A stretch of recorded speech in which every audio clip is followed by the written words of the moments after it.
Hi everyone. Hello.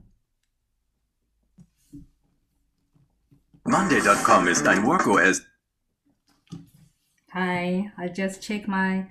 Hello. Hello, Leo. Hello, Howley. Just check my voice. I haven't done my English program for a while.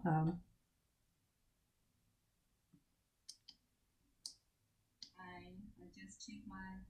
Hello. Hello, Leo. Hello, Howley. That the voice is okay, so we can start.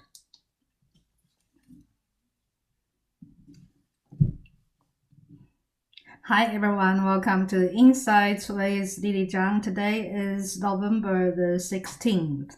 Yes, I haven't done my English program for a while. I think I haven't done any English program last week. And I've only done one Chinese program last week. Yes, it's a interesting time because of the United States election, and also, of course, everybody knows the result of the election and the aftermath of the election. So I have the reason I haven't done much program because I need a week to think, and I need a week uh, to be to calm down. And it's not because I'm not calm down. I'm always relaxed and calm down, but just my fans, especially Chinese speaking fans, we had quite a lot discussion or sometimes argument about the Trump, about U.S. election results, because of course everybody knows Biden won, and Donald Trump refused to concede. For I think I made a Chinese program just explaining the procedure of election or any democratic election, and I found it's difficult to explain to Trump supporters, especially Trump supporters from, although they're based in China, they might be based in China or overseas. They are not really Americans, but they're mainly Chinese speaking, especially my fan base. I found it's very hard to explain the procedures to them because most of them they are from totalitarian government, because they kind of understand, they desire the democratic democracy, but they don't understand the detailed procedure, and they still think in their eyes or in their mind, they think the president has the superpower. He can control army, can control back to their own country like China, Russia, or Mexico, something like that. They think they believe so much in conspiracy, and I explained to them, although if I was American, I was going to vote Trump because I support his policy, most of his policy. But he made, I think, after the result of the election, I think his behavior really made me very, very disappointed. Although the loss is quite surprising, but actually surprising to Trump supporters. I was one of them, but I accept the fact, the reality. You lose, and you lose gracefully. And as a tradition, it's a many years of tradition. You just admit your failure and congratulate the winner. But Trump is Trump. He just refused to do that, and also Trump supporters. There's a reason for Trump supporters. So Trump just because of his post-election behavior, I just feel very disappointed about Trump, and also makes me just rethink. That's why today I'm going to talk about the Trumpism. It's a word. It's a Trumpism, and I'm going to talk about the word later. Yeah, because look at my background, I'm talking about the RCEP, the regional that's just been signed, the regional comprehensive economic partnership agreement between South East Asia and some like Australia and New Zealand. I think the world is moving away from Trumpism. The world has already moving away. Some Americans, at least like I don't know how many, but at least 7.1 million Americans, no, 71 million Americans voted for Trump. Doesn't mean all of them will still support him, but at least that's his base. So these two things looks like the RCEP agreement, the signing of this RCEP agreement and US election. This looks totally separate events, but I see the link between these two events, and I see the trend is moving away from Trumpism. Before I talking about moving away, I'm going to talk about what is Trumpism. Of course, Trumpism is all about Trump. Yeah, he's I think this word it's pretty good definition. Trump was Trump. He's I think he's a good character. Yeah, he talk large. He has a huge ego, and his stories, he tells his stories well, and he acted well. He at some stage he said he was self-made, but actually he wasn't self-made. He had a very rich father, but his story is more like a rich dad, poor dad, rich dad story. So he's himself probably made some good money too, but he's been bankrupted many times. So Trump's story is all, I think Trump really loves acting. He's always, of course, sometimes he portrays himself as Reagan, Ronald Reagan. I'm not going to comment too much about that, but at least in terms of acting, Trump is very similar to Reagan. Was a real actor. Trump was a reality star. So Trump feels really good. He loved to be the center of attention, and he loved to act.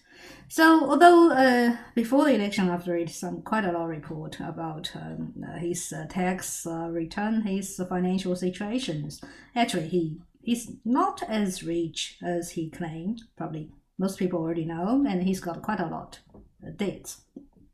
But he acted like a billionaire very well, just like his apprentice. He's a very good actor. And I think his presidency he acted well as well, but he's a good actor and a good character as well. So the 4 years Trump presidency, also we can call that 4 years of Trumpism. I think Trump himself actually probably originally was liberal. Actually, originally he supported the Democratic Party, but he shifted to conservative, Republican Party. But that's that's politics, and also he showed up as a freshman of politician, which is maybe that's why quite a lot of people support him. Also, maybe that was the reason I supported him originally. He just doesn't like any other politicians, because we all know politicians, they lie a lot.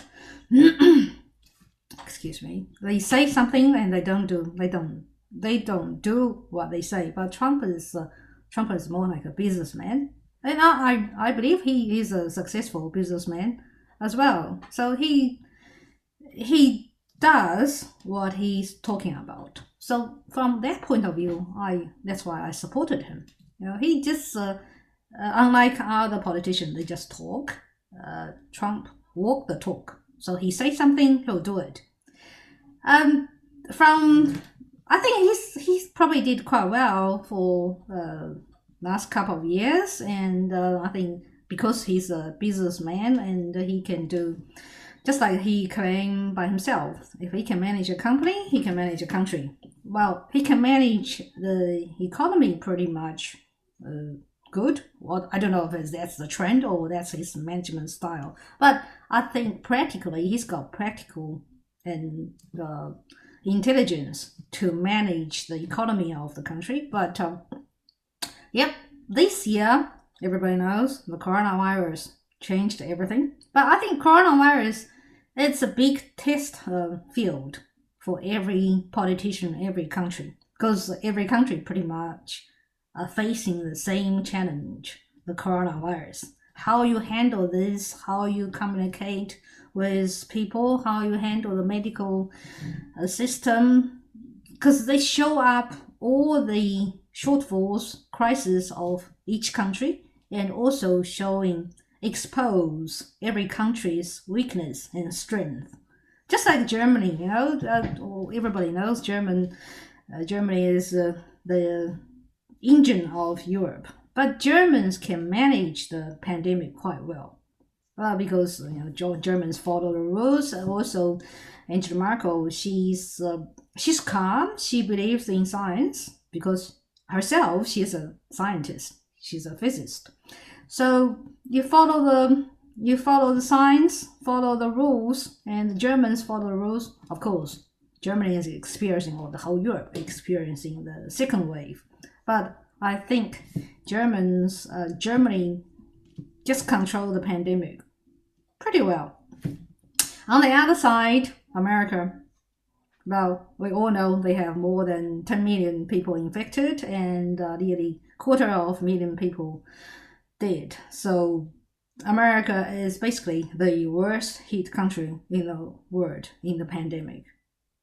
So I think these Americans suffer a lot, and also Donald Trump. This cost him his presidency. Literally, the coronavirus cost him his presidency. Well, that's why I'm talking about Trumpism. And even, from coronavirus to election result, we can see the Trumpism. Now, I think the character of Trumpism is big ego.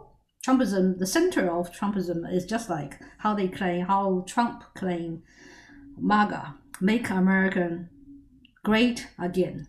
It's nothing wrong with that, but they kind of too far away from reality. They kind of, just like Trump denying his loss to Joe Biden, they just deny and deny. They just too far away from reality, just like same as coronavirus.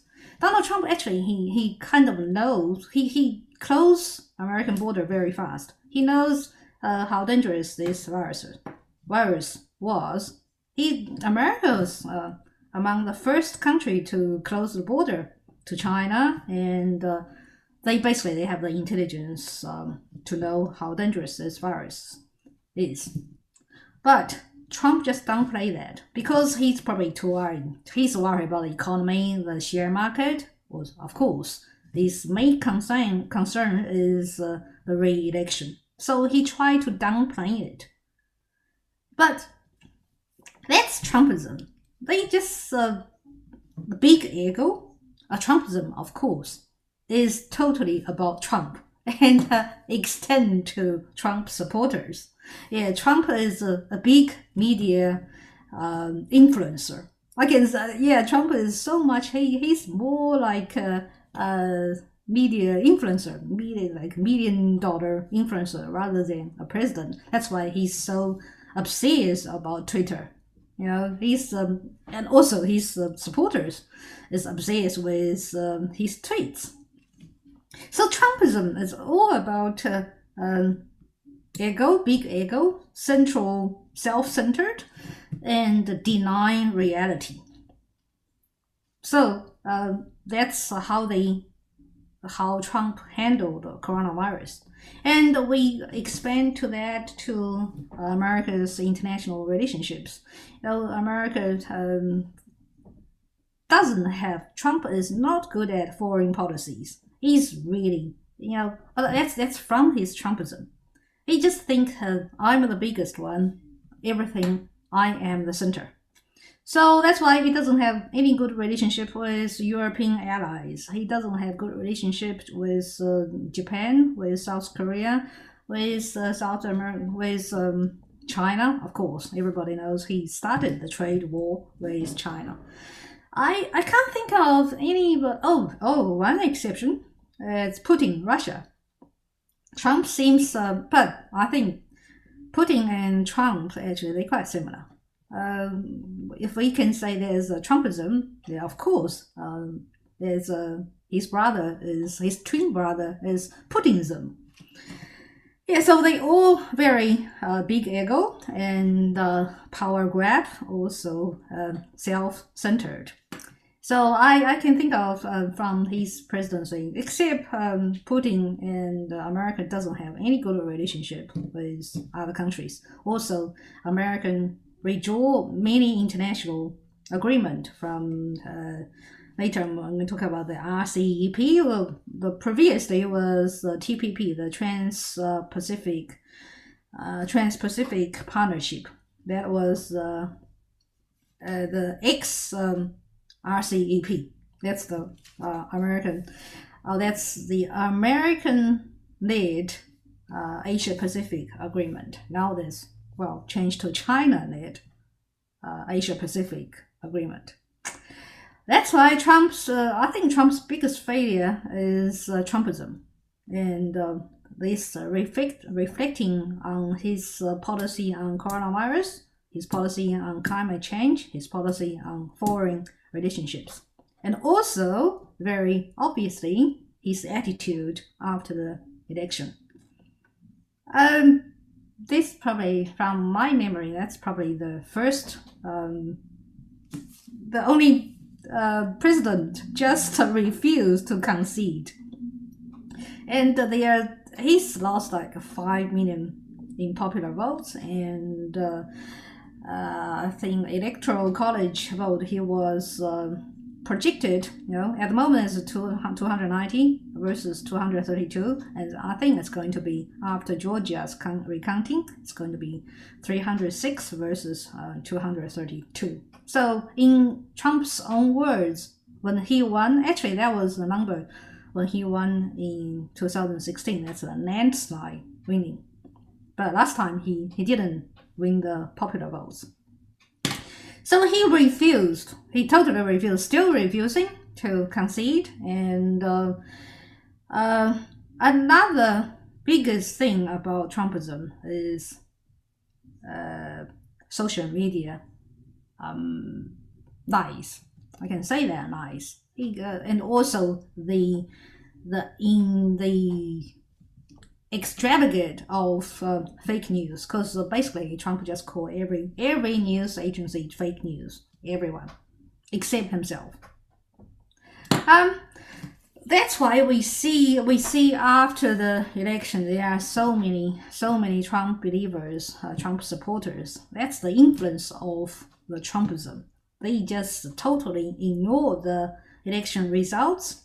And that's why I think that's such a bad example for those people they living in China or under totalitarian government. They just showcase. That's why they get confused about democracy, because they think I explain. It's very hard for me to explain the procedure of democracy, because I say. They say, wow, there's no government announce the result of the election. I say, U.S. elections, the result always announced by media. It's not by government officials. No government official will announce the winner of the election. That's media does that. Also, after that, any argument, any dispute, you get evidence, go to court. You don't say that on media, say that this election is rigged or corrupted before any evidence. If you have evidence, fine, go to court. Present your evidence in court instead of tweets. Tweets are not evidence. And the announcement, the TV interview of Trump's lawyer, what they are saying is not evidence. If you have evidence, present in the court. If it's corrupted or if the fraudulent result of the election, did the court make judgment? It's not, tweets doesn't make judgment. But for Chinese, especially mainland Chinese, they get used to government change overnight, get used to their leader. One day is a hero, national hero. Next day is the biggest enemy of the nation.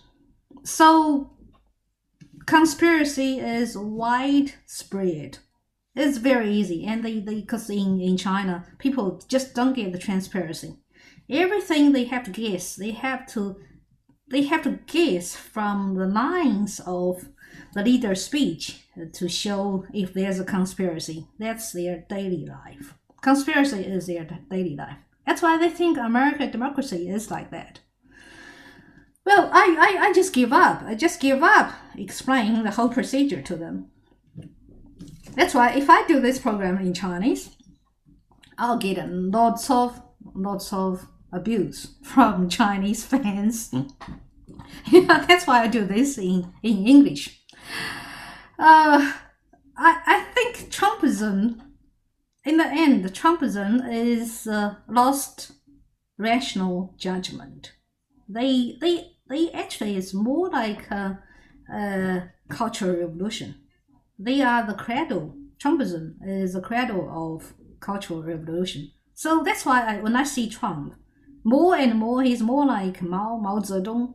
He's he likes thousands of people cheering, and every word he said is true. Every word he said is a command for people to action. And he's quite a lot. Trump supporters believe he's God, or he's a messenger of God. That's how dangerous that is. Yeah. So I think, I hope there's a smooth transition. I still, to be honest, I still believe in, of course, that's not America's democracy is not happened in overnight. It's been hundreds of years of development. So I still believe in law and order. I believe in democracy.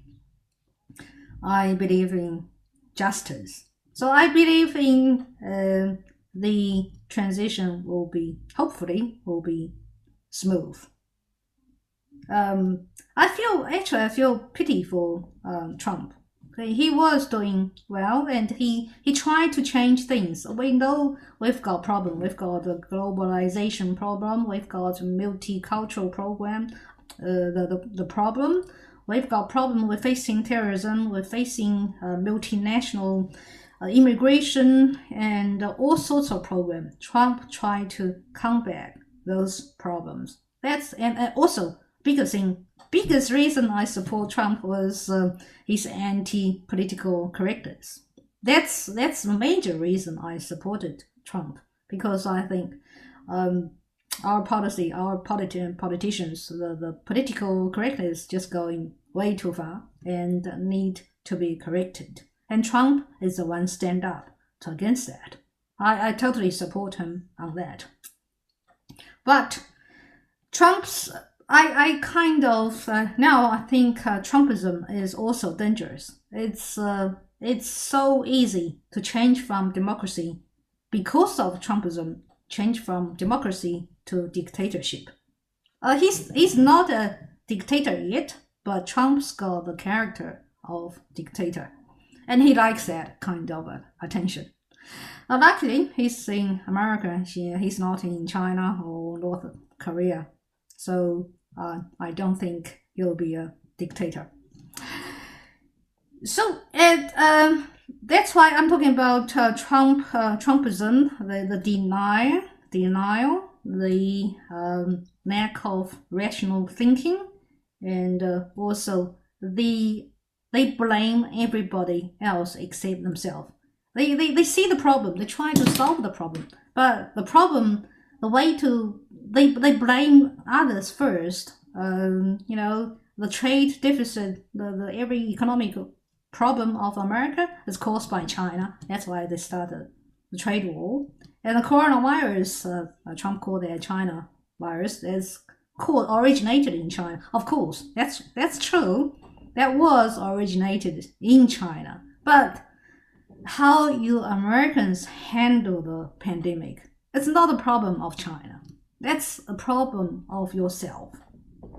Yeah, the virus was from China, but how you handle the infections, or how you control the pandemic inside America, it's not a problem of China.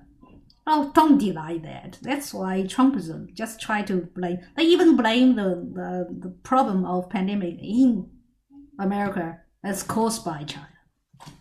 Yeah, they blame their unemployment on immigration. Immigrants. That's why they try to build the wall and all sorts of things. They just basically blame everybody else for their problem. That's part of Trumpism.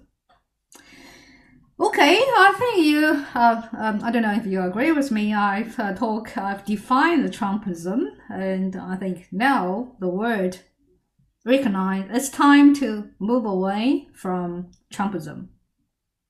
That's why we see.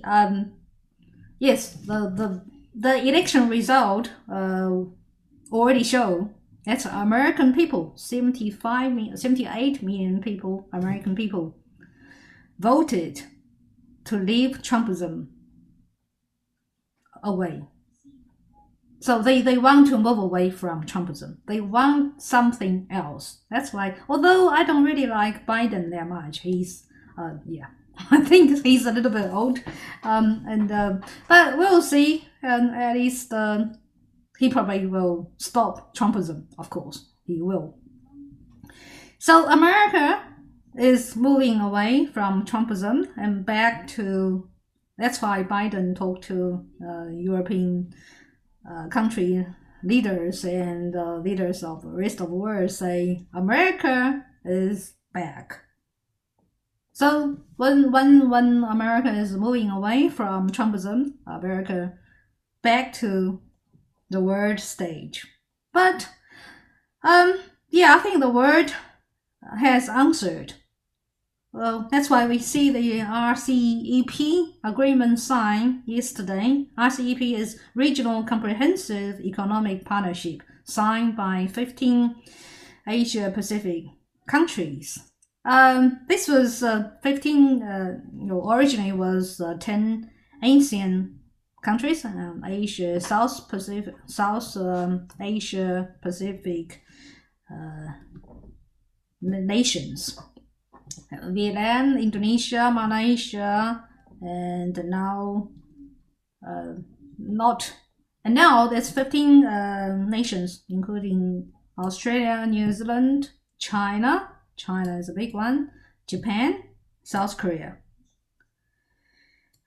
Actually, this organization is really not that new, because the talk started 8 years ago. And also the X organization was called TPP, Trans-Pacific Partnership, was led by America. China wasn't there before.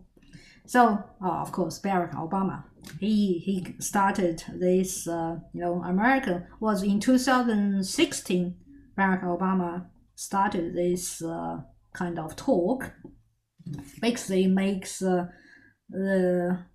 countries around Pacific, that's including Peru, some South American countries, Canada, America, and Australia, New Zealand, and Southeast Asian countries. So I think China wasn't there. They probably tried to create this free trade zone. But in 2016, the TPP agreement was cancelled. Oh no, it's not cancelled. It's just America withdrew from this TPP because of Donald Trump. of course, we know Donald Trump. Yeah, Trumpism, another Trumpism, a character of Trumpism is probably back to conservative, back to isolation. And they think if they back to isolation, backwards from globalization, America will become great again. That's that's a part of Trumpism. Well, now things changed. I think this is a good opportunity China has taken. So this time around, in 2020, the RCEP was organized and led by China instead of America. So that's China, Australia, New Zealand, Japan, and South Korea. I think the total plus are the 10 ASEAN countries. Of course, officially they say they're going to combat the coronavirus, but I think in reality, that's really just the world is moving away from Trumpism. And from this election, I think the world just deeply understand the polarize of America, the conflict within America. Because America is facing challenges from internationally and internally. Economically, is lack of the growth engine. And also, I think the power of America really basically is relying on American dollar and its military power.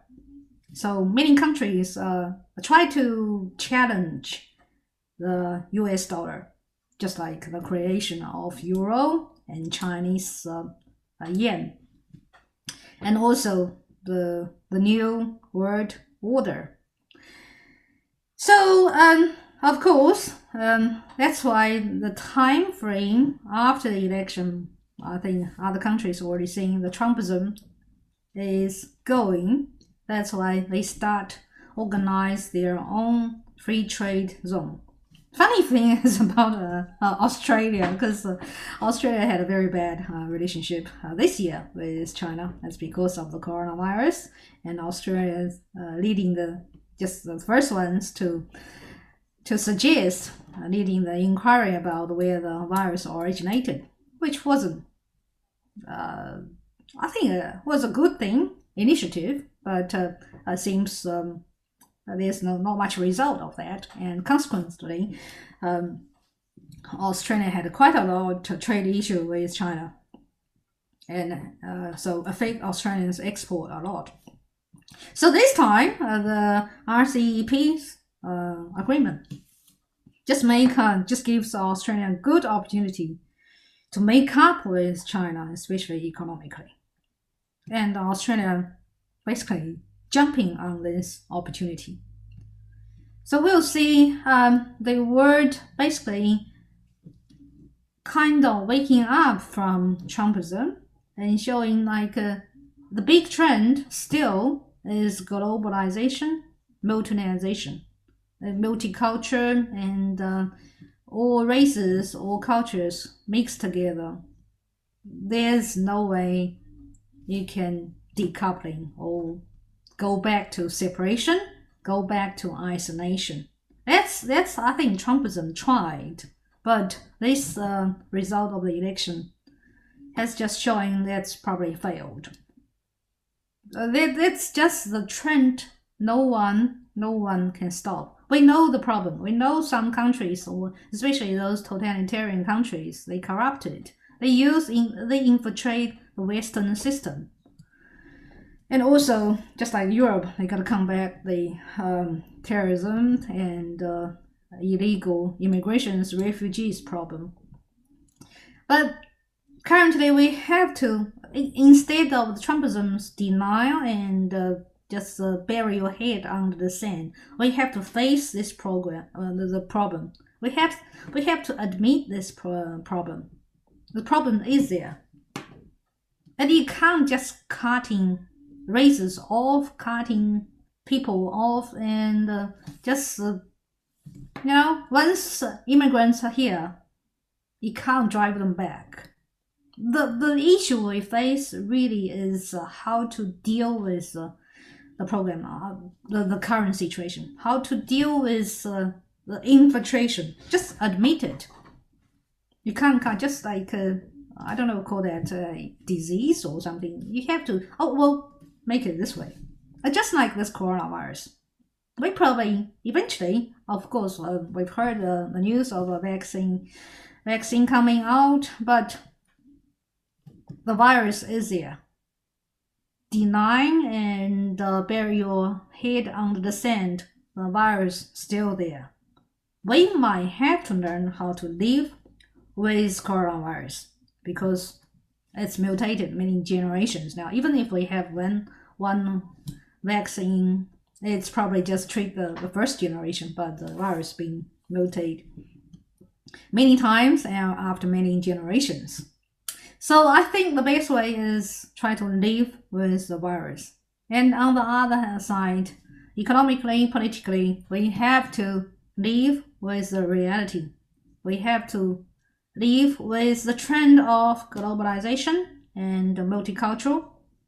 This kind of trend, it's not reversible. But how we going to live with this trend? I think this RCEP already just showing the world is moving on. Business still got back to normal.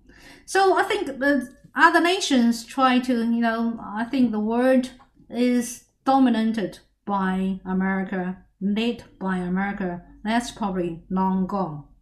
Every country, every region, they started to form their own free trade bubbles. Like EU zone, the Asia Pacific zone, and maybe the Five Eyes Alliance or NATO. So basically every country, they have to create or join their own bubble of free trade. That's probably how they try to find a new way of international cooperation. So that's the trend. That's the post-Trump and post-Trumpism era. I think started now, and so that will affect our life, privately and business life. So we still see globalization. We still see multicultural, multicolored, all mixed together. But how you combat all those problems caused by globalization, multiculturalization, something like that, how we co-live together. Also, we got to combat all those problems, but learn to live together peacefully. It's not an easy way, but Trumpism is quite bluntly cut it off. That doesn't work. That didn't work, and it's not going to work either. American people already have the answer, and international community already have the answer. So move on. Now it's goodbye Trumpism, and we'll see. Time will tell. The new order is coming. It's not going to be easy, for better or for worse. I think for some time it's going to be worse. Yes, we're facing economic downturn, depression, and Europe is into second wave lockdown, and German government says it's going to be, the lockdown is going to be another 4 to 5 months. So life will be quite hard, sometimes even depressing. Well, it's not. I'm not here to make you more depressed, but I'll say life will go on. Even 2020 is such a difficult year and full of chaos, full of drama, but life will go on. Okay, that's my program today. If you like, just like and forward to your friends, and also, of course, subscribe to my channel. Leave me comments. And I'll see you next time. Okay, bye-bye.